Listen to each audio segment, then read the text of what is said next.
Que forma parte de una serie de conferencias que giran todas alrededor del tema de la tomografía y el uso de la misma en las diferentes especialidades. Antes de leer el currículum de nuestro invitado, les voy a pedir que todo mundo permanezca con el micrófono apagado para poder tener una conferencia en orden. Pueden hacer uso del chat para ir haciendo sus preguntas y yo pueda transmitírselas al doctor Ferrer al final.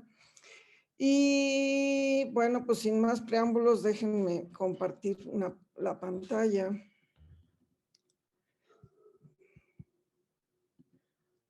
¿Se ve? Sí se ve, ¿verdad? Bien, el maestro Salvador Ferrer Tamburini, pongo maestro porque tiene una maestría, estudió la licenciatura en cirugía dental en la Facultad de Odontología de la Universidad de La Salle Bajío entre los años 1997-2002. Muy brillantemente, por cierto, la concluyó. Y lo digo por experiencia, fui su docente en algunas materias. Tiene la maestría en ortodoncia por la Universidad Autónoma de Barcelona. Concluyó estos estudios en el 2007. Tomó un diplomado universitario en diagnóstico y medicina bucal en la Universidad de La Salle Bajío entre el 2002 y el 2003. Tiene el diplomado de Rod Williams, lo hizo en la Universidad Michoacana de San Nicolás Hidalgo en Morelia. Esto fue entre el año 2010-2012. También tomó un diplomado en dolor facial y disfunción temporomandibular, articular temporomandibular, con el doctor Adolfo Pérez Brignani, de la Asociación Mexicana Interdisciplinaria en Dolor Orofacial en la Ciudad de México en los años 2013-2014. Un diplomado más en articulación temporomandibular, en fisiopatología cráneo cervicomandibular y dolor facial con el doctor Mariano Rocabado, de la actualización profesional especializada en ortodoncia en Pátzcuaro, Michoacán, entre los años 2014 y 2015. Y esto es solamente un currículum breve. El doctor tiene una amplia experiencia en el tema. Voy a dejar de compartir pantalla y pues Chava, te dejo a la audiencia. Si gustas empezar a compartir pantalla con mucho gusto, pues, y gracias por aceptar participar con nosotros en esta serie de webinars. Gracias, Chava. No, hombre, muchísimas gracias, doctora Díaz. También muchísimas gracias al doctor Carvajal y al doctor Castellanos por la invitación a participar en este webinar, ¿no? ¿Sí me escuchan bien? ¿Sí, no? Ok, perfecto. Entonces, digamos que la charla del día de hoy vamos a hablar sobre el impacto que ha tenido la imagenología 3D en la consulta de ortodoncia, ¿no? El objetivo de esta charla es dar a conocer, digamos, los métodos que existen hoy en día, ¿no? Las ventajas, desventajas, indicaciones y contraindicaciones de cada uno de ellos, ¿no? No se puede dar siguiente. Dale abajo. Ok. Sí, es con el mouse, sí, ya vi. Bueno, hace 25 años yo estaba estudiando el primer semestre de la carrera, ¿no? 25 años, se dicen fácil, pero pues es un rato, ¿no? Y rapidísimo el tiempo, ¿no? Y de alguna manera, yo me acuerdo que casi todos los profesores cuando estaba yo en la carrera siempre decían que la tecnología avanzaba a pasos agigantados, ¿no? Y pues en esta diapositiva podemos ver un resumen de cómo ha evolucionado la imagenología en los últimos 25 años. Y digo 25 años porque yo empecé precisamente tomando radiografías 2D, ¿no? Periapicales con el doctor Cabello, ¿no? De ahí fue pasando a radiografías digitales, ¿no? Impresas, y luego pasamos a lo que son las radiografías digitales ya en dispositivos móviles. También tenemos hoy en día lo que son, digamos, el escáner intraoral y extraoral también, y tenemos obviamente lo que es el combi, ¿no? Yo me acuerdo perfecto que mi profesor de radiología fue el doctor Gómez Cabello, ¿no? fue el primero que me enseñó a tomar las radiografías periapicales y era todo un tema, ¿no? Porque las tenías que tomar con el puntito hacia oclusal y luego las tenías que montar, ¿no? Para presentar el caso con la doctora Díaz en clínica de diagnóstico, ¿no? Y bueno, también tenías las radiografías en los niños, ¿no? Que si el niño no se vomitaba, pues tenías que pedir o tenías que hacer changuitos, ¿no? Para que la radiografía saliera bien. O sea, todos mis respetos a los pediatras. Digamos que el reto, ¿no? El que era trazar las estructuras anatómicas de radiografía análoga, una radiografía lateral análoga, ¿no? O sea, y esto era lo típico, ¿no? O sea, que en la radiografía no se veía el perfil. Entonces tenías que trazar el perfil blando, pues, tenías que ir adivinando, ¿no? Ahora bien, yo me acuerdo que por ahí en los últimos semestres, el doctor Carvajal llegaba con estas láminas inmensas, ¿no? Que era la TAC, la tomografía extracomputarizada. De hecho, era tan grande pues el acetato que ni siquiera cabía en un expediente, ¿no? De la universidad. La verdad es que esto fue los primeros indicios con lo que fue la tomografía, ¿no? Axial computarizada. Costaba entender esto de los cortes que ibas metiéndote, saliéndote, todas las vistas coronales, axiales, laterales, ¿no?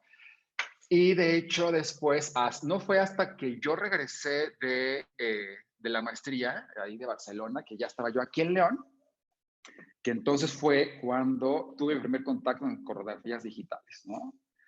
De hecho, yo me aventé en la maestría con radiografías análogas, ¿no? Entonces, y no es comercial, pero de hecho la primera radiografía que yo vi digital fue de CAD digital, ¿no?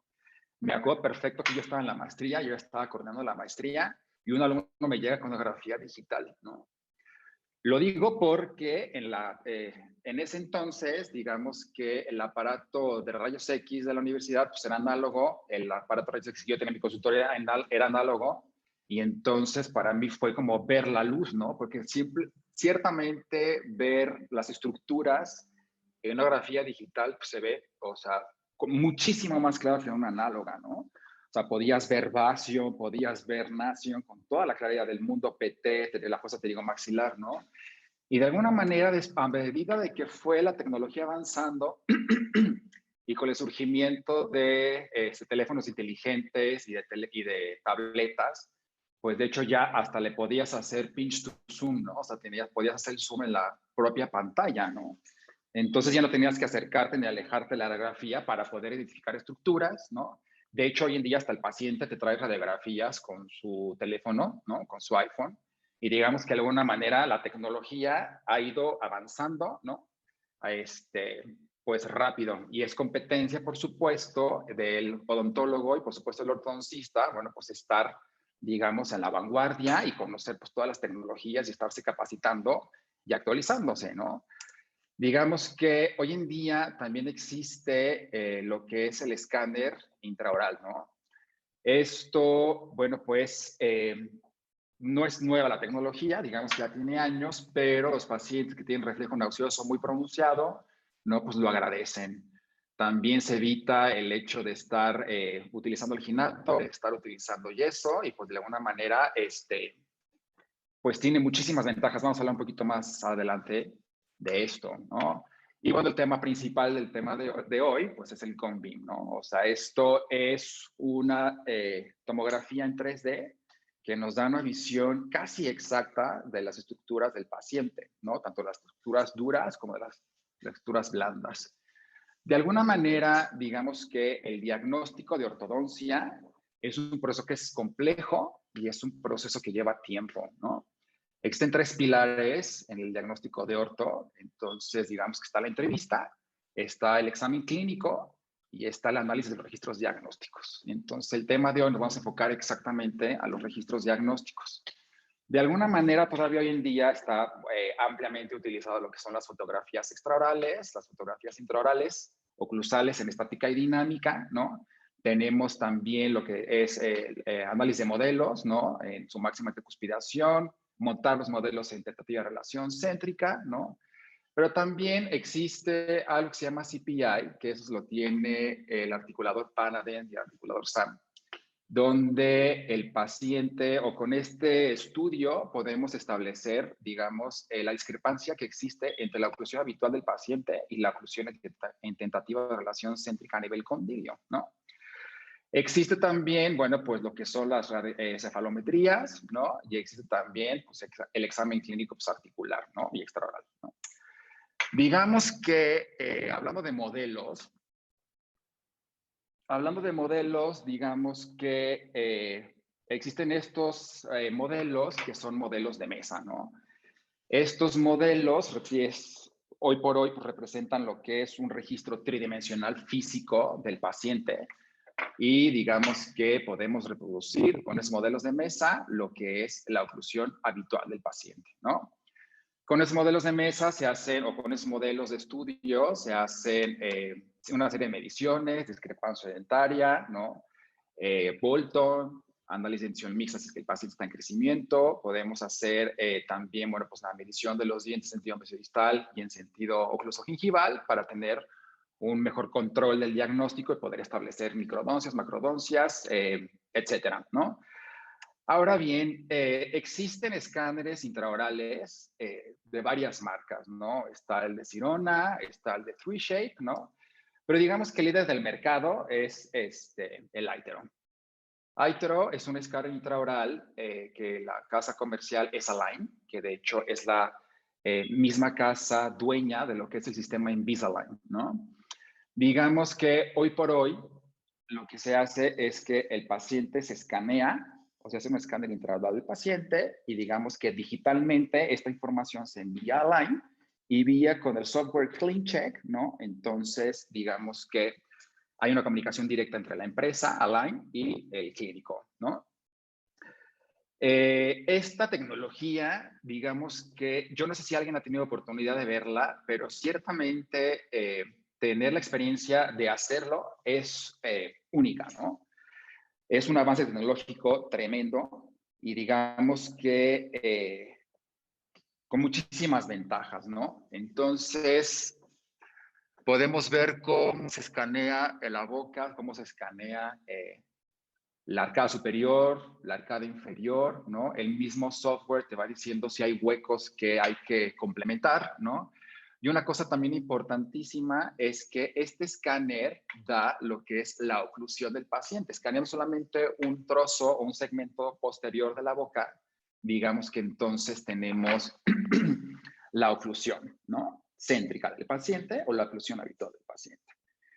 Digamos que ventajas de este sistema en cuanto a los modelos de mesa o los modelos de yeso, pues digamos que podemos tener una exactitud más alta en la medición de los dientes, tanto pues, en todos los sentidos, ¿no? Una precisión en lo que son los análisis de modelos de manera rutinaria en ortodoncia, porque esto es crítico para poder determinar si el paciente va a necesitar o no extracciones de primeros y segundos premolares, ¿no?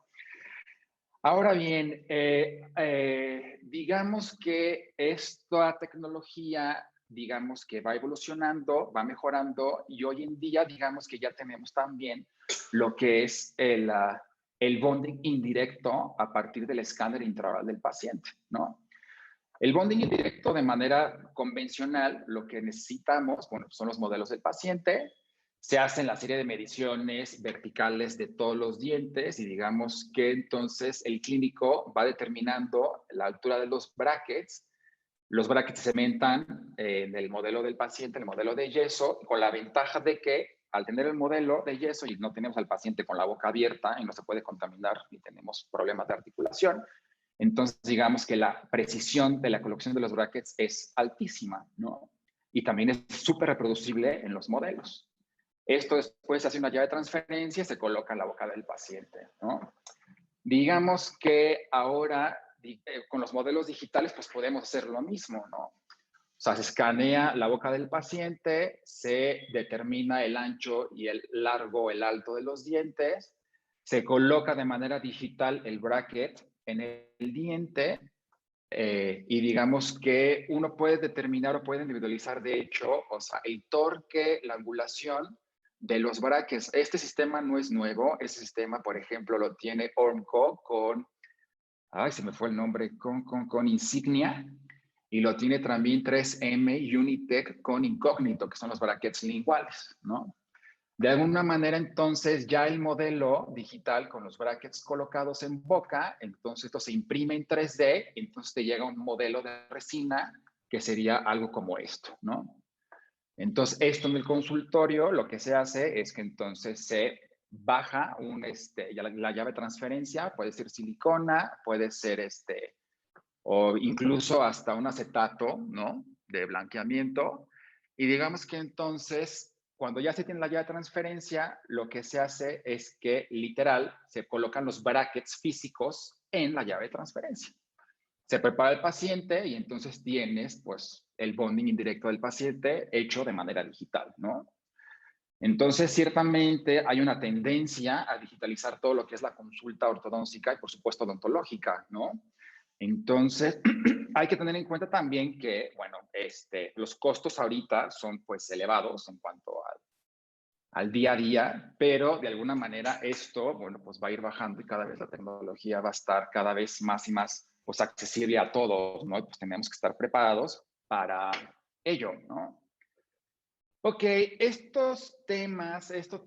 tema del escáner intraoral y de los modelos digitales, digamos que es válido cuando el paciente no tiene disfunción oclusal o cuando el paciente no tiene disfunción temporomandibular o cuando el paciente ya tuvo una terapia de guarda, ¿no? Porque de alguna manera, si el paciente tiene algún tipo o signo o síntoma de disfunción oclusal, tal como atrición, recesiones gingivales, afracciones, migración dental, movilidad dental, sensibilidad dentaria, ¿no? O si el paciente tiene chasquido, o si el paciente tiene dolor muscular o tiene dolor intracapsular, digamos que de alguna manera hay que diagnosticar al paciente siempre desde lo que es la tentativa de relación céntrica, ¿no? Porque importantísimo es tener una estabilidad articular para entonces tener una estabilidad mandibular y por ende una estabilidad oclusal, ¿no? De manera rutinaria, de manera convencional, entonces lo que se hace es que se articulan los modelos del paciente en céntrica o tentativa de céntrica, ¿no? Esto involucra, bueno, por supuesto, tomar los modelos, ¿no? Esto involucra, perdón, tomar un arco facial para posicionar los dientes superiores de acuerdo a lo que es la altura de la cara y la distancia que tienen con los cóndilos mandibulares, ¿no? Esto se toma dependiendo del tipo de disfunción que tuviera el paciente. Se puede tomar con la céntrica de Roth o se puede tomar con la técnica manual, ¿no?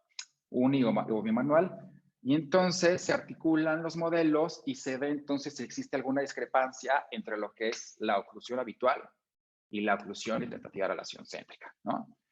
Si existe una discrepancia, bueno, pues entonces lo que tenemos que hacer es llevar la mandíbula a su posición más estable, a la posición verdadera, y entonces a partir de esta oclusión, entonces se traza lo que es los objetivos y el plan de tratamiento, ¿no? Con los modelos, obviamente, se puede hacer un diagnóstico de la discrepancia que existe entre RC y OC en los tres lados del espacio, y tanto por vestibular como por palatino, ¿no? Entonces, hoy en día existe montajes digitales, ¿no? Antes de hablar de esto, bueno, pues es el CPI, ¿no? Que es una representación gráfica de lo que es la posición condilia entre RC y OC, ¿no? Entonces, me di la tarea de estar buscando los distintos sistemas que existen hoy en día sobre el montaje de modelos, ¿no? Entonces, digamos que es todo un proceso tecnológico, es un proceso que, bueno, pues se necesita de aparatos especiales, obviamente, ¿no? Y Circonsan tiene dos sistemas que son el Face Hunter y el Plane Finder, ¿no? Perdón. Primero lo que se tiene que hacer es que se toman escáneres extraorales del paciente en reposo, de frente, oblicuas, de perfil, ¿no? Y también se toman escáneres extraorales del paciente en máxima apertura, en máxima lateralidad derecha y en máxima lateralidad izquierda, ¿no? Y esos registros, digamos que entonces se tienen en el software, ¿no? De Circonsan, ¿ok? En sonrisa, también para evaluar, digamos, la expresión de la sonrisa, la posición de los dientes con respecto a tejidos blandos y las máximas excursivas, ¿no? Digamos que entonces al paciente lo que se le hace es que se le coloca un tipo de horquilla, ¿no? Con silicona, y digamos que esta horquilla tiene unos puntos específicos que el software después lo traslada a lo que es el cone beam, ¿no? El Plane System, digamos que es un arco facial digital, ¿no? Que entonces establece la relación que tienen los tejidos blandos con los dientes, y entonces escanea y se hace un match con el software entre lo que es la cara y los dientes del paciente, con todos estos registros, ¿no? Entonces, digamos que así tenemos un paciente en 3D, ¿no? Después lo que se hace es que se escanean los modelos, ¿no? Superior, inferior, y también se escanea lo que es, digamos, el registro de oclusión, ¿no? O sea, hace el match entre lo que es la cara superior con la cara inferior. Y lo impresionante de esto es que esto después se empata, o sea, el escáner extraoral, en reposo y en sonrisa, el escáner de modelos, el escáner oclusal, se empata con el cone beam del paciente. Y de hecho el software es capaz de reproducir los movimientos, bueno, de hacer una predicción, obviamente, donde se puede ver cómo la mandíbula, el cóndilo, se mueve en rotación y traslación en la fosa glenoidea, checando si existe alguna disfunción temporomandibular, ¿no? Esto, evidentemente, es una tecnología, pues, que parece como del futuro, ¿no? Pero, pues, ciertamente hoy en día está aquí, ¿no? Entonces, el software empata planos, el software empata guías, el software empata dientes, cara, en estática y en dinámica, ¿no? Entonces, esto por supuesto es una predicción de movimiento esquelético, ¿no? En función. No hay que olvidar que el examen clínico es insustituible, ¿no? O sea, hay que establecer el diagnóstico, digamos, articular, bueno, pues siempre en clínica, ¿no? Ok, esto es lo que es, bueno, Circonsan, ¿no? No es la única casa comercial porque también existe lo que es 3Shape, ¿no? Aquí tenemos un escáner de un paciente, un escáner intraoral de un paciente en MIC, ¿no? Y es un paciente que tenía disfunción, y esto es un escáner del mismo paciente después de la terapia articular, ¿no? Entonces, importante notar cómo sí existen diferencias entre lo que es la habitual y lo que es la relación céntrica del paciente. Entonces, siempre hay que hacer un diagnóstico del paciente en tentativa de relación céntrica. Me llamó la atención porque además de tener un articulador virtual, ¿no? De 3Shape, tiene lo que es el CPI, digamos, digital, ¿no? Entonces, el software es capaz de montarte los modelos en tentativa de relación céntrica y llevarte el cóndilo a céntrica de acuerdo al CPI digital. Existe también, creo que Panadent no tiene todavía el articulador virtual, pero sí encontré un artículo donde tienen un render del Panadent y digamos que articulan los modelos, ¿no? Y los empatan con la boca, con la cara del paciente, y entonces tienes al paciente pues, articulado de manera digital, ¿no? Hablando de imagenología, ¿no? Hablando ahora de radiografías y pasando al tema del cone beam. Digamos que existen radiografías, existen imágenes que son pues, convencionales en ortodoncia, ¿no? En primerísimo lugar, bueno, está la panorámica. Esta radiografía da una imagen general de la boca del paciente, ¿no? Da una imagen general de la posición de los dientes, de la anatomía de los dientes, anatomía radicular, dimensión vertical de hueso, da una imagen, da una idea, ¿no? De lo que es la anatomía condilia, aunque no específica para TM. Y bueno, puedes diagnosticar, pues, asimetrías condilias, asimetrías mandibulares en cuanto al largo de lo que es el cuerpo mandibular, ¿no? Otra radiografía que es también de cajón en cefalometría, en ortodoncia, perdón, es la lateral de cráneo, ¿no? Con esta radiografía podemos observar, bueno, pues la posición sagital y vertical de dientes, podemos evaluar la posición sagital y vertical de maxilar superior y maxilar inferior con respecto entre ellos y también la posición que tienen con respecto a la base del cráneo. Podemos evaluar también, bueno, pues aquí se puede hacer el análisis de lo que son el perfil blando, una cefalometría de tejidos blandos, ¿no? También podemos observar, digamos, algunas alteraciones en lo que son la columna cervical, en cuanto a la lordosis del paciente, la posición del deltoides. Podemos evaluar también los pasos intervertebrales, aunque esta área hay que saberla diagnosticar, sin embargo, esto lo trata el fisioterapeuta. Pero sí tiene relación esto pues, en cuanto a lo que es pues, la ortodoncia, ¿no? Sí, de cajón también está lo que es la radiografía de ATM a 4 tomas, ¿no? En boca cerrada y en boca abierta, para poder determinar, bueno, estructuras anatómicas, si estudias artrosis, osteoartritis, hipomovilidad o hipomovilidad condrial. Y empatando esto con el diagnóstico clínico, pues uno podría determinar si existe, pues, desplazamiento discal hacia adelante, anterior, posterior, con reducción, reducción, etcétera, ¿no? O sea, que digamos que estas 3 radiografías son las de cajón, ¿no? Si el paciente está creciendo, si el paciente está en crecimiento, entonces otra radiografía que también está indicada es la radiografía carpal, ¿no? Con esta radiografía se hace un análisis dependiendo de cuánto cartílago de crecimiento tenemos en los dedos, en las falanges y en el metacarpo y en el radio, ¿no? Entonces, dependiendo del estadio carpal, si el paciente está en pico máximo de crecimiento, podemos determinar el timing de la ortodoncia, ¿no? Esto aunado, por supuesto, al otro diagnóstico clínico, dependiendo de la maloclusión del paciente, si es esquelética, leve, moderada o severa, si es por maxilar, mandíbula, etcétera, ¿no? O si más bien el timing hay que esperar.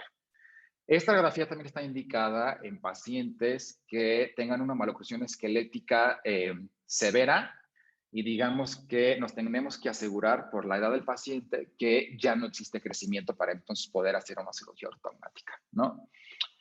Ahora bien, entonces las radiografías de cajón en orto pues van de 3 a 4, ¿no? Más o menos. Ahora bien, si el paciente tiene una simetría mandibular esquelética, entonces hay que tomar una radiografía PA, ¿no? Para entonces establecer y diagnosticar exactamente, pues, dientes y maxilar mandíbula con base de cráneo, ¿no? Si el paciente además se sospecha de que tiene una disfunción craneovértebro-mandibular, que tuviera una simetría facial por malposición de vértebras, entonces hay otra radiografía que está indicada que es una PA de boca abierta. Con esta radiografía podemos observar, digamos, la rotación de C1 y de C2, ¿no? Insisto, esta no es nuestra área, esta área es de fisio, pero sí impacta en lo que es el diagnóstico de orto, ¿no? Y bueno, si el paciente tuviera pérdida de hueso o si el paciente tuvo periodontitis, si se sospecha de lesiones periapicales, si se sospecha de pérdida de hueso, si hay dientes, si se sospecha de dientes impactados, incluidos mesiodens, ¿no? Si el paciente tiene mucho apiñamiento, que esto pudiera provocar una pérdida de la dimensión vertical de la cresta ósea, entonces están indicadas serie periapical, ¿no? Entonces, es un mundo de radiografías que entonces hay un tema también de lo que son las limitaciones, ¿no? Las limitaciones de las radiografías 2D pues, están ampliamente descritas en la literatura, ¿no? E incluyen, más no se limitan a la magnificación, distorsión, superimposición de estructuras, elongación, acortamiento, y también si el paciente rota, inclina la cabeza, entonces esto pudiera alterar el diagnóstico, ¿no? Hay un tema también de lo que es la radiación, ¿no? O sea, hay que tener en cuenta que siempre hay que irradiar lo menos posible al paciente, ¿no? Digamos que entonces también están descritas las unidades de radiación millisieverts. Entonces, una panorámica ronda entre los 20, casi 25 unidades, ¿no? Las laterales de cráneo están en 10, ¿no? Una serie preapical completa puede llegar hasta los 100. Una de ATM a 4 tomas llega hasta 50. Las PA de boca abierta o cerrada, pues, igual que la lateral, 10.4. Y pues también la carpal, ¿no? 10.4. Entonces, esto hace un total de 205 milisieverts o microsieverts de radiación del paciente, ¿no? Esto lo traigo a colación porque se ha hecho mucho hincapié en irradiar lo menos posible al paciente, ¿no? Entonces, bueno, pues esto es el COM-BEAM, ¿no? Es una tomografía en 3D, una representación lo más exacta posible del paciente, que dependiendo del tamaño, porque hay varios tamaños, bueno, pues la radiación de esto va de 87 a 206. Entonces, digamos que lo que se tiene que hacer es que se tiene que hacer una relación costo-beneficio sobre qué radiografía tenemos que indicar o qué estudio imagenológico tenemos que indicar en los pacientes, ¿no? El COM-BEAM de entrada, o sea, tiene pues una mayor precisión y una mayor exactitud anatómica, ¿no? Aquí las limitaciones tiene las radiografías 2D, pues no existen, ¿no? O sea, porque aquí puedes observar exactamente cómo está el paciente en los tres planos del espacio, ¿no? Digamos que el hecho de que las estructuras se superimponen con el COM-BEAM, pues, pues esto no existe, ¿no? Porque pues su nombre lo dice, es tomografía en 3D, ¿no? Otra cosa que también tiene de ventaja es que puede ser una evaluación volumétrica de las vías aéreas para determinar y sobre todo esto para la apnea del sueño, ¿no? Y para el tratamiento ortodóntico de la apnea del sueño que trata de adelantar la mandíbula, ¿no? Tener protrusión mandibular en las noches. Y también se ha escrito una literatura que, bueno, las ventajas del COM-BEAM es para poder diagnosticar hallazgos incidentales y también lo que se conoce como missed findings, ¿no? Ahora bien, está el COM-BEAM, o sea, yo no soy experto en tecnicismos, pero el COM-BEAM, digamos que cuando uno lo ve, ¿no? Pues evidentemente las ventajas, pues diagnósticas superan de manera, pues convencional a lo que es la radiografía en 2D, ¿no? Ahora bien, esto es una radiografía 2D de un paciente de La Salle.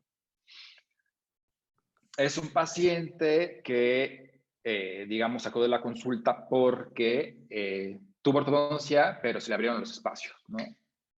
Esta radiografía fue tomada el 5 de noviembre del 2013 y digamos que cuando yo vi al paciente ya fue hasta el 2014, ¿no? O sea, ya había pasado un año de la radiografía. Hay que tener en cuenta que, digamos, la resolución de las pantallas que se tienen en los áreas de profesores de La Salle Bajío, digamos que no es la más alta, ¿no? O sea, tengo entendido que ahorita ya estamos en 10K o en 8K de pantallas. Y pues bueno, las pantallas de La Salle no llegan a tanta resolución, ¿no? Entonces yo lo que hago es que veo la radiografía, veo la fecha y es un paciente que ya había llegado hasta orto. Eso quiere decir que ya había pasado diagnóstico, saneamiento, perio, bla, bla, bla, ¿no? O sea, todas las áreas. Yo no le hago mucho caso a la radio, simplemente por la fecha, mando a tomar otra y juro por mi madre, o sea, que este es el mismo paciente, ¿no? Y entonces lo primero que veo es que tiene mesiodense. O sea, si nos vemos, ahora que ya lo sabemos, ¿no? Si vemos aquí se ve como algo raro, pero porque yo lo veo aquí en mi pantalla de mi iMac. Pero insisto, la pantalla de la universidad, y no es crítica, pues no llegaba a la resolución, ¿no? Que eso también es un tema, porque de nada sirve tener, o bueno, digamos que la tecnología tiene que estar acorde, ¿no? Tiene que estar acorde entre lo que es el software y el hardware, para poder entonces el diagnóstico correcto, ¿no? En ese momento, 2014, no teníamos tomógrafo en la universidad y entonces el paciente se mandó con esta radiografía al departamento de cirugía para que la extracción de mesiones, ¿no? Sin embargo, hallazgos incidentales, ¿no? Este es un caso de un artículo del American Journal donde le pusieron un microtornillo a un paciente y digamos que el microtornillo se perdió, ¿no? Que esto pasa muy seguido. El tornillo se pierde, se invagina y entonces a la hora de querer sacar, pues clínicamente no está, ¿no? Entonces el paciente tiene el microtornillo en lo que se ve aquí, digamos, en la zona infracigomática superior, obviamente derecha, pero al momento de tomar el COM-BEAM vemos cómo la localización cambia, ¿no? Entonces, hablando de la exactitud anatómica, de la precisión anatómica, pues esto es, ¿no? El COM-BEAM. Entonces, evidentemente, el abordaje quirúrgico, bueno, pues cambia entre uno y el otro, ¿no? Otro hallazgo incidental es un paciente que fue tratado por disfunción temporomandibular, ¿no? Le pusieron un plano, le pusieron, llevaba, no sé, un mes, y digamos que el dolor no cedía, ¿no? Aquí un tip clínico es que si están tratando articulaciones temporomandibulares, entonces el dolor tiene que desaparecer en el primer mes, ¿no? Entonces, dado que el dolor no cedía, entonces, bueno, pues le mando a tomar un Conbim. ¿Y cuál es la sorpresa? Que el paciente tenía una fractura en la síntesis mandibular, ¿no? Y esto era lo que provocaba el dolor en la articulación, ¿no? Entonces, estos son los missed findings o los hallazgos incidentales, que el Conbim tiene como ventaja, por supuesto, en una radiografía, porque en una panorámica, pues esta fractura, pues no se ve, ¿no? En cambio, si tú tomas un Conbim, de acuerdo al FOV necesario, al tamaño necesario, bueno, pues lo puedes encontrar, ¿no? Ahora bien, la comunidad ortodóntica está dividida entre aquellos que han migrado por completo toda su consulta a lo que es el Conbim, y estando el otro puesto las personas que no han migrado del todo y que abogan que el Conbim tiene que utilizarse en casos muy específicos, ¿no? Les presento aquí los que son las pautas de la Academia Americana de Radiología Oral y Maxilofacial, ¿no? Primero es que ellos mencionan que no recomiendan el uso rutinario e indiscriminado del Conbim a todos los pacientes de orto, ¿no? O sea, el hecho de tomarlo nada más porque sí, no. O sea, sí hay ciertas indicaciones del Conbim, ¿no? El Conbim deberá siempre aportar información adicional para mejorar el diagnóstico y el tratamiento, y siempre debe ser indicado tras un examen clínico, ¿no? Aquí yo me declaro culpable porque de alguna manera cuando me llega un paciente primera vez y el paciente quiere adelantar tiempos, el paciente sí me pregunta que qué le pido, ¿no? Que qué radiografías me lleva o qué estudios me lleva. Y yo a veces pues pido las radiografías de cajón, pues no. Error, ¿no? Porque primero tienes que revisar al paciente y después indicas el mejor examen imagenológico de acuerdo a las características del paciente. Este punto es importantísimo, ¿no? Porque debe usarse Conbim cuando las radiografías convencionales no pueden o no podrán ofrecer el diagnóstico adecuado. Esto hay que tener como mucha habilidad clínica y habilidad diagnóstica, porque hay que saber las limitaciones de las radiografías. Entonces, por ejemplo, si un paciente se sospecha que el paciente tiene un diente incluido o el paciente tiene un mesionés, hay que indicar Conbim. Y no hay que indicar las radiografías 2D, ¿no? Si el paciente tuviera o se tienen dudas de las limitaciones de tratamiento de ortodoncia, de la cercanía de los dientes a las corticales, ¿no? Pues también hay que indicar mejor un Conbim, porque esto no te lo puede dar las radiografías convencionales, ¿no? Etcétera. Y la cuarta es que siempre deberá indicarse el tamaño, el Forest Field of View, o sea, el tamaño del Conbim adecuado para cada caso clínico para minimizar la exposición. Esas son las pautas generales, pero bueno, la Asociación Americana de Ortodoncistas entonces dictamina varios casos muy específicos en quienes definitivamente sí están indicadas lo que son el Conbim, ¿no? Primerísimo lugar, o sea, es la localización de dientes incluidos y diagnosticar reabsorción radicular de dientes en general o dientes adyacentes a los dientes incluidos, ¿no? Caninos incluidos, terceros molares, segundos premolares o incluso incisivos, ¿no? Que estén incluidos. Es un tema que se tiene que tocar o se tiene que tomar un Conbim de entrada, ¿no? Con las radiografías convencionales, digamos que uno puede diagnosticar altura, posición, inclinación, angulación, torque. Uno puede determinar si está la posición en cuanto a línea media del canino incluido, del diente incluido, pero si hay algo que no se puede diagnosticar con 2D, es precisamente la cercanía que tiene el canino con los dientes adyacentes, ¿no?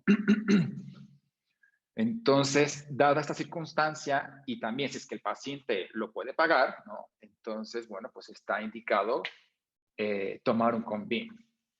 Ahora bien, cuando yo estudié la maestría, a mí me dijeron que todos los caninos son traccionables a menos de que se demuestre lo contrario.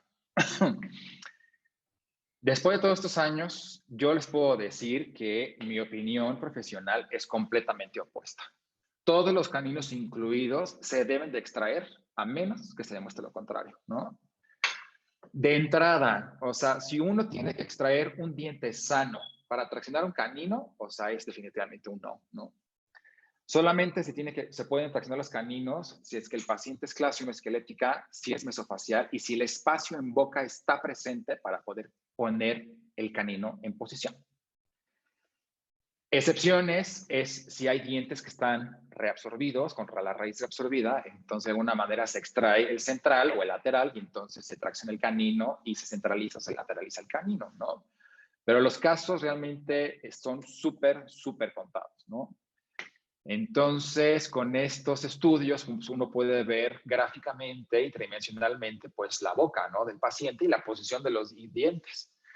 Otra cosa es que hay que valorar si existe o no quiste dentígero, creo que es el dentígero, doctora Díaz, quiste alrededor de la corona, ¿no? Si existiera quiste en automático, bueno, pues se tiene que extraer el canino, o sea, es bastante más adecuado, ¿no? También si el paciente tiene clase 2 esquelética y casos de extracciones, por ejemplo, pues no hay que traccionar el canino porque entonces nos va a estorbar para hacer el camuflaje ortodóntico, ¿no? Otra indicación para tomar un CONVIM, de acuerdo a la Asociación Americana de Ortodoncistas, es que el paciente tuviera una disfunción temporomandibular, ¿no? Y que el paciente tuviera anormalidades esqueléticas. La literatura dice que las ventajas que tiene un CONVIM con respecto a una radiografía de ATM son muy bajas. Yo sinceramente discrepo muchísimo porque toda la información que uno puede sacar de un CONVIM, o sea, es brutalmente superior a lo que uno puede observar en una radiografía 2D, ¿no? ¿Por qué? Porque en esta radiografía, bueno, pues en este CONVIM, bueno, pues podemos evaluar el corte coronal, sagital y lo puedes también desde axial, ¿no? Obviamente con el CONVIM que usa rayos X no vemos estructuras blandas, pero de acuerdo a la posición de los tejidos blandos podemos inferir en dónde se encuentra el disco, ¿no? Y esto no también, por supuesto, a lo que es el examen clínico, porque es invaluable. O sea, uno no puede dar un diagnóstico si no ha revisado o si no ha visto al paciente o manipulado al paciente, ¿no? Entonces, si el paciente tuviera limitaciones en movimientos, en apertura, en lateralidad protrusiva, si el paciente tuviera chasquido, si el paciente tuviera dolor intracapsular, bueno, pues entonces de entrada está indicadísimo el CONVIM, ¿no?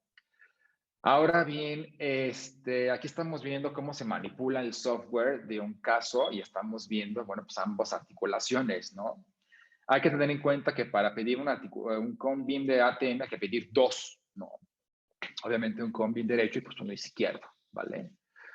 Ahora bien, el doctor Mariano Rocabado, que es pues un doctor chileno famoso, un kinesiólogo chileno que tiene amplia experiencia en lo que es el diagnóstico y tratamiento de ATM, ¿no? Él tiene un esquema diagnóstico donde entonces tiene articulación derecha y articulación izquierda, todo con CONVIM, ¿no? Tiene la articulación, en cada articulación la tiene en máxima intercuspiración y luego tiene un corte lateral, un corte central y un corte medial, ¿vale? Tanto en visión lateral como en visión coronal, ¿no? Derecha e izquierda en MIC, ¿no? Para poder establecer exactamente dónde está la patología.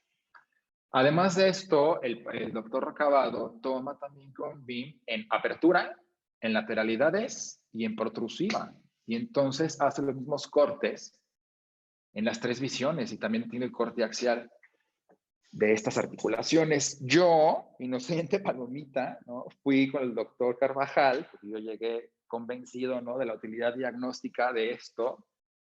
Y lo vio porque yo le dije que quería incluir esto de manera rutinaria en la consulta, y por resulta ser que son 10 tomografías de ATM, ¿no? Y entonces el costo se elevaba brutal. De alguna manera, por lo menos, si no se puede hacer todo el esquema de diagnóstico rocadado, bueno, pues por lo menos, ¿no?, tomar el cone beam en PIC, ¿no? Derecha e izquierda, ¿no? Existe un doctor japonés, Kazumi Ikeda, que digamos que es como el doctor estrella en lo que es ortodoncia y articulación, ¿no? De hecho, tiene un libro muy, muy, muy bueno que se llama TMJ First Orthodontics. Y entonces el doctor Kazumi, digamos que lo que tiene es, o lo que hizo, tiene muchísimos artículos, pero en particular, lo que hizo es que le tomó resonancia magnética a sus pacientes y luego le tomó cone beam a los pacientes. Entonces hizo un empate entre estas dos imágenes, ¿no?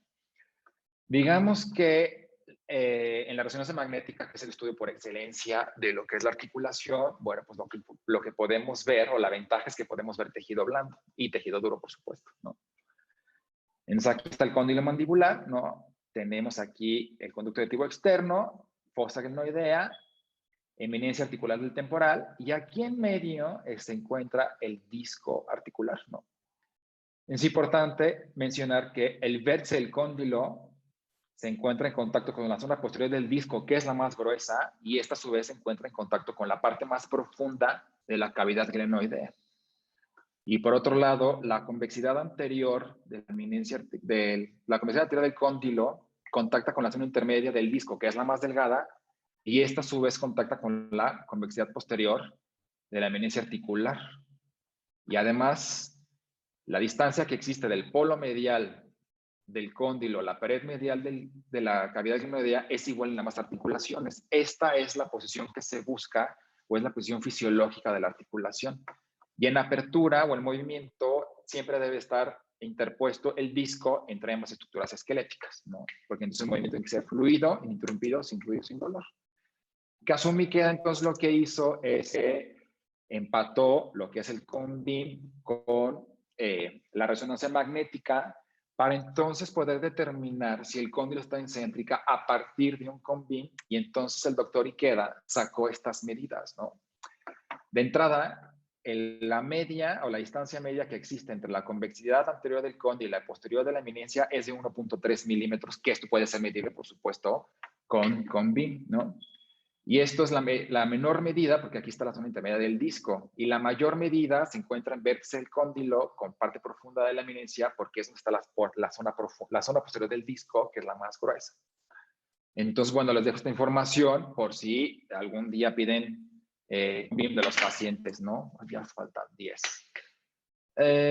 Y otra indicación de la Asociación Americana de Ortodoncia es el registro operatorio para los casos que son quirúrgicos, y esto incluye maloclusiones esqueléticas clase 3, clase 2 y también las del labio y paladar hendido, ¿no?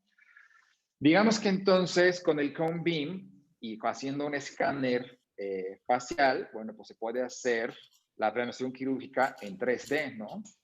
Se puede hacerle FOR 1 con avance, con retroceso, con impactación total, impactación posterior, autorrotación mandibular, BSO con avance, BSO con retroceso, ¿no? Subapical, antihorario, etcétera, ¿no? O sea, se pueden planear todas las cirugías y se puede ver el impacto que tiene, digamos, el impacto que tiene de las cirugías en lo que es la cara, ¿no? Digamos que esto importante es una predicción, ¿no? Es una predicción y digamos que es una herramienta diagnóstica adicional que se tiene para entonces poder determinar el mejor tratamiento para el paciente, ¿no? También está este software, también hace mentoplastía de avance, mentoplastía de reducción, para entonces tener una visión más amplia o incluso para poder alterar el diagnóstico, que es el objetivo del cone beam, ¿no? El objetivo siempre es mejorar el diagnóstico y tener el mejor plan de tratamiento para el paciente, ¿no? Aquí también involucra muchísimo, pues, evaluar la personalidad del paciente para determinar la corresponsabilidad que podría tener con el tratamiento de ortodoncia, ¿no? Parece como magia, ¿no? Ahora bien, existe aplicación no solamente diagnóstica, sino también en tratamiento. O sea, esto es un paciente de La Salle que fue tratado por el doctor Juan Saúl Varela Flores como tutor del caso. Fue tratado por los residentes en su momento Yosimar Guillén, la doctora Cantú, y es un caso que le va a presentar la doctora Fernanda Arriola pasado mañana en concurso del AMA, ¿no? El cirujano fue el doctor Horacio Rojas, y entonces lo que hicieron es que hicieron un convin del paciente, lo imprimieron, ¿no? Y entonces, digamos que se hizo la cirugía, en vez de la cirugía de modelo, se hizo la cirugía del cráneo en estereolitografía, ¿no? O de la impresión 3D. Además de tener la fijación ya planeada, o sea, la fijación con placas y tornillos, también se hizo de manera virtual la férula quirúrgica, ¿no? Entonces, hasta ahí llega el alcance, ¿no? Y para mí, por supuesto, pues para la fijación tanto de la leforum, ¿no? Como de la cirugía de mentón, ¿no? Y por supuesto, de la cirugía, pues mandibular, ¿no? Estas son las fotografías bueno, del evento quirúrgico, ¿no? Entonces, ahí está la fractura, se fija, y entonces ahí tiene, pues, hasta donde llega el convin, ¿no? En la ortodoncia, junto con cirugía, obviamente. Ahora bien, hablando de el día a día, ¿no? Si yo mando a tomar una radiografía convencional a un paciente, yo tengo la certeza que vaya donde vaya, o sea, a mí me van a llegar los archivos JPG, ¿no? No es el mejor formato para evaluar imagen, pero es el formato, digamos, universal, ¿no? Entonces, yo puedo ver la radiografía desde mi Mac, desde mi MacBook, desde mi iPhone, iPad y si quiero hasta del Apple Watch, ¿no? O lo puedes ver desde una Windows o desde un Android, sea, ¿no? Y tú vas a ver la imagen. Hoy por hoy, con los archivos DICOM, esta universidad no existe, ¿no? Y esto es un problema, o sea, porque esto radica por las distintas casas comerciales de los tomógrafos, ¿no? Cada gabinete o cada doctor, si tuviera su tomógrafo, que sí existen, ¿no? Cada tomógrafo está ligado a un software específico de visión, de manipulación de las imágenes, ¿no? Entonces, pues el gabinete lo que hace es que capacita a sus clientes, capacita a sus usuarios para que entonces el doctor, el clínico, pues, pueda manipular y pueda hacer un diagnóstico correcto. Es importante mencionarlo porque hay una curva elevada de aprendizaje para la manipulación del CONVIM, ¿no? Ahora bien, el problema es que si tú estás familiarizado, por ejemplo, con KD Digital, ¿no? Y con su software, y el paciente se va a tomar el CONVIM a otro lugar, entonces te va a llegar, tienes que manipular otro software, entonces tienes que capacitar, porque no todos los softwares son iguales, y de hecho son bastante diferentes, ¿no? Entonces, esto lo pongo sobre la mesa porque yo espero que en un futuro no muy lejano, bueno, pues tengamos softwares universales de manipulación de archivos DICOM, ¿no? Otro problema también, otro problema de lo que es el CONVIM es que llegan pacientes con su CONVIM en disco, ¿no? Esto no es tanto problema cuando lo mandas a tomar el CONVIM a un gabinete, porque entonces los gabinetes te mandan el link, lo guardan esto en la nube, ya sea en Google Drive o en lo que sea, y entonces tú lo descargas y pues ya descargas los archivos DICOM y tú los ves, ¿no? Esto no es tanto problema, pero el problema es cuando llega el paciente buscando una segunda opinión y te da el disco. Entonces, tengo que decirlo, o sea, yo no tengo computadoras que tengan ahorita CD Drive, o sea, yo soy usuario Mac desde hace 15 años y las últimas computadoras ya no tienen disco. Entonces, tienes que ir a Office Depot, tienes que quemar el disco a un USB y luego entonces checarlo, ¿no? Y luego el problema también es que la gran mayoría de los visores solo son compatibles con Windows, ¿no? Entonces, si eres usuario Mac, pues tienes que comprar Parallels, bueno, rentar, ¿no? Parallels con suscripción anual para poder tener un emulador de Windows en tu Mac, entonces checarlo, ¿no? Y también aquí es adivinarle y hallarle, ¿no? Entonces, qué software el paciente se necesita para leer el DICOM del paciente, ¿no? También hay que decir que existen visores de DICOM que son nativos para Apple, como el Planmeca o Romexis Viewer, ¿no? Y pues bueno, por mi parte sería todo. No sé si alguien tiene alguna duda.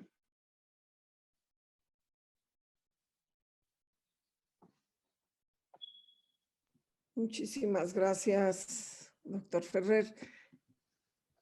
No sé si en la audiencia hay alguna pregunta. En el chat no veo que la haya todavía. Si hay algún comentario por ahí. Si alguien gusta tomar el micrófono, también es válido hacer las preguntas de manera en tiempo real y no a través del chat. ¿No? Vamos a lanzar al ruedo al doctor Carvajal. ¿Algún comentario, doctor Carvajal? Es experto. Él es experto en esto. Muchas gracias por invitarme a hacer el comentario. ¿Sí me escuchan? Sí. Sí, sí, sí. Ok. Chao. Honestamente, para mí la llegada de la tomografía con BIM es una revolución tan importante en el área de la odontología como lo fue la llegada de la pieza de mano de alta velocidad, que transformó radicalmente la odontología a como la conocemos en nuestros días.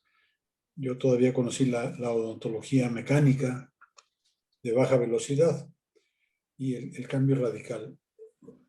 Hablando de diagnóstico, creo que lo he repetido en otras ocasiones, en estos webinars, la tomografía está revolucionando la odontología, pero también estamos encontrando problemas y para mí el principal es exactamente el que mencionó Salvador al final, en que cada marca de tomógrafo establece su propio o impulsa su propio software, lo cual a los usuarios nos mete en problemas, porque por lo menos aquí en León debe haber unas 3 o 4 diferentes marcas de tomógrafos.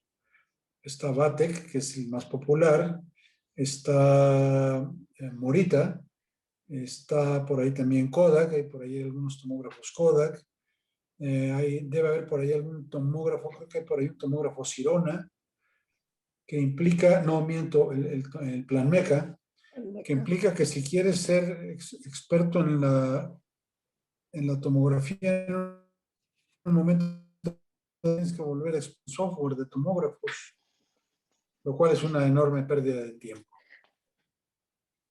Estoy convencido también que en un lapso de tiempo relativamente corto, ya sea las propias compañías o compañías independientes estarán desarrollando un software que sea capaz de trabajar con cualquier tomógrafo. Yo creo que eso no tarda mucho porque es un problema no leonés, no mexicano, no continental, es un problema casi intergaláctico. Entonces yo creo que esa situación va a tener solución pronto. Y lo que sí es definitivo es que si eres odontólogo, ya sea de práctica general o odontólogo de cualquier especialidad, te tienes que subir al ferrocarril digital y al ferrocarril tomográfico. Porque antes de 5 o 10 años, la tomografía va a ser la reina de todos los estudios en odontología. Puede ser que lo dispute con la radiografía panorámica. Mi pronóstico es que en un futuro no muy lejano, la radiografía periapical y la serie radiográfica periapical va a desaparecer. Cuando tú comparas lo que es tomar una serie radiográfica periapical completa a tomar una tomografía de 8x8 que te va a mostrar todos los dientes en un paciente, es otro planeta. Es como ir a la Ciudad de México en un vuelo de Aeroméxico o irte en un patín del diablo. de ese tamaño es como yo veo la diferencia. Y eso es algo que, bueno, nosotros por experiencia, los odontólogos, sabemos que no somos quienes determinamos el avance de la odontología, lo determinan las marcas, las casas comerciales de materiales dentales y las casas que producen la tecnología. Entonces, mi visión a un futuro mediano es esa. No incluimos toda la parte detallada de la planeación de cirugía ortognática en estos webinars, porque la intención final de los webinars era el dar a conocer la tomografía básicamente en los campos de la práctica general, en las diferentes áreas de la odontología. Por eso es que el programa de los webinars se diseñó así. Y de hecho la última sesión que habla de cirugía también está diseñada así. No vamos a hablar de la cirugía ortognática, ni mucho menos. Vamos a hablar de la cirugía de todos los días que se practica en cualquier consultorio dental y su relación con la tomografía. Ese sería mi comentario. Salvador, muchas gracias. Me pareció una estupenda presentación. Hay que mencionar que la presentación queda, espero que nos hayas autorizado, a que la presentación quede grabada para ser usada por cualquiera de las personas que accedan a nuestra plataforma. Muchas gracias. Claro que sí. No, hombre, gracias a ustedes. Oh, gracias, doctor Carvajal. Pues sí, ha sido hiciste un paseo ahora sí que por la historia de la imagenología y de la tecnología digital de los últimos años. Por aquí hay una pregunta. Si alguien quiere ver un Mesiodens, un supernumerario, ¿cómo se solicita el estudio? Un 5x5, ¿no? Sí, es específico. Se solicita un 5x5 y se especifica en dónde, de qué área la quieres, ¿no? Y tienes que dar como un diagnóstico presuntivo de dónde está el diente, el Mesiodens en este caso, ¿no? O el supernumerario, ¿no? Claro. ¿Alguien más quiere hacer algún comentario o quiere hacer alguna pregunta? ¿Todo clarito? No, pues Bueno. en cada digital recibe saludos de tu familia, Chava? Está por ahí saludando a alguna de tus primas. Sí. Bueno, qué padre tener familia. Por aquí pregunta también la doctora Becerra, ¿los quistes que se asocian a frenillos pueden verse en una tomografía? Yo diría que no. No, si es tejido blando, no. No se ve porque es solamente para tejido duro. Sí, no se ve. Pues agradecemos a nombre de CADE Digital esta extraordinaria conferencia, Chava. Agradecemos tu talento, la generosidad para compartir tu experiencia y pues nos has puesto un panorama real del empleo del Convin en ortodoncia y te lo agradecemos. A nombre de CADE Digital, de Educación Continua, te otorgamos este reconocimiento al doctor Salvador Ferrer Tamurini. Yo diría que habría que ponerle maestro, por su participación como conferencista con el tema, es que tienes una maestría. La tomografía Convin en ortodoncia, impartida en el ciclo de conferencias de CADE Digital Educación Continua en la ciudad de León, Guanajuato, el día 18 de mayo del 2021, y firma el doctor Luis Carvajal Bello como director de CADE Digital en la parte de educación continua. Como ya lo mencionaron, estará la grabación disponible en la plataforma de CADE Digital y los invitamos a compartir pantalla, a que nos acompañen. Este no lo quiero ver. Perdón, ya me estoy perdiendo.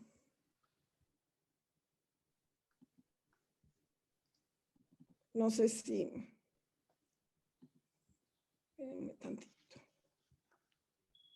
Volver a ver, no sé si se ve el anuncio del doctor Carvajal. No se ve, ¿verdad? No. No. Voy a volver a salir. Tantito. Dejo de compartir y va de nuevo. Tenemos nuestra última conferencia con el doctor Luis Carvajal dentro de 2 semanas. A ver, ya se ve, ¿verdad? El 1 de junio. El 1 de junio a las 10 de la mañana son las aplicaciones de la tomografía Combin en cirugía oral y maxilofacial.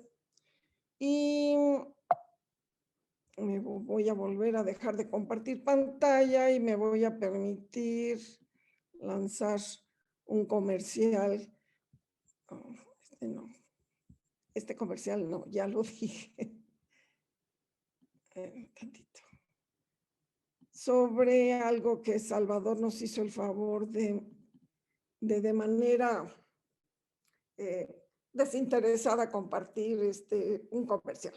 Este es hacerles saber, creo que ya todo el mundo sabe, que cada digital cuenta con el escáner intraoral de Aitero, de Invisalign, y que está pues a la disposición de todo aquel que quiera hacer uso y del mismo e introducirse en todas las bondades que tiene la producción de modelos digitales, los enormes beneficios y el tiempo que ahorra haciendo uso del mismo. Pues con esto concluimos. Yo les agradezco a todos su participación. Fue una audiencia muy grande. Chava tuvo mucha audiencia en este día. Y les enviamos un abrazo esperando verlos en 15 días con este cierre de webinar sobre la tomografía. Gracias. Y hasta luego. Gracias. Hasta luego. Verte.